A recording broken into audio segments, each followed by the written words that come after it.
अस्सलाम वालेकुम। Middle east के दोस्त जो अरीका से वाकिफ़ हैं वो मासूब से भी यकीनन वाकिफ़ होंगे। अरीका की तरह मासूब भी यमनी डिश है। इन दोनों के इंग्रेडिएंट्स भी सेम होते हैं और बनाने का मेथड भी सेम है। बस एक फ़र्क है कि मासूब में केला भी शामिल होता है। तो मासूब बनाने के लिए हमें जिन चीज़ों की ज़रूरत है उनमें है कॉर्नफ्लेक्स, 2 अदद पराठे, चेडर चीज़, काजू, बटर, 8 अदद खजूरें हैं और 4 से 5 अदद केले, फ्रेश क्रीम और शहद।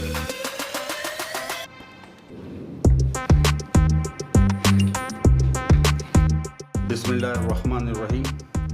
ये मासूब बनाने के लिए हमें जो पराठों की ज़रूरत है उसके मैंने पीसेस कर लिए हैं और इन पीसेस को अपने फूड प्रोसेसर में डाल रहा हूँ।